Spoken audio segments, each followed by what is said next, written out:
σας καλωσορίζει στην παράσταση που τόσο πολύ περιμένατε. Το κωμικό τραγικό κομιδίλιο της ωραίας χρεωμένης.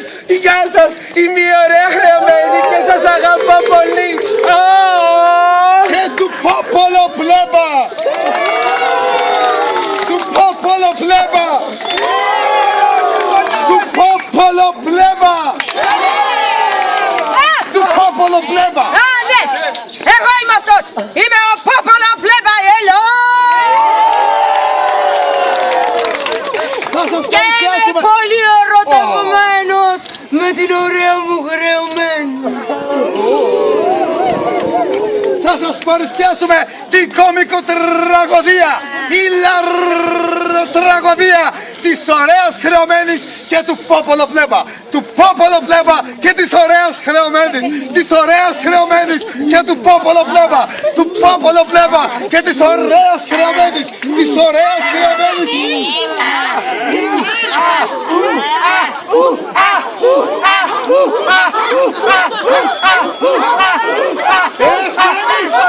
Σας βλέπουνε!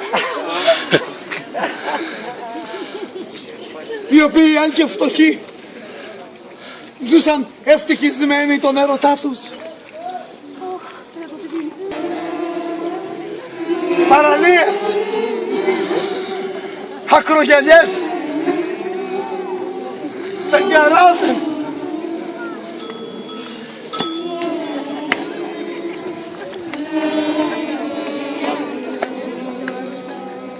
εν τω μεταξύ ο φοβερός, τρομερός και αδυσόπιτος Καπιτάλαλη Ο Καπιτάλαλη.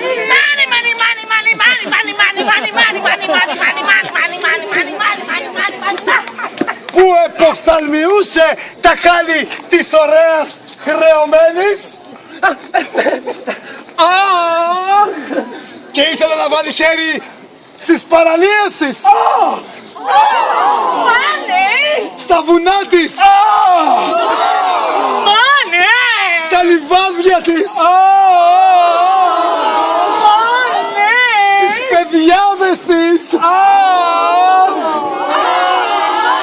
και σε όλο τον εσωτερικό της κόσμο.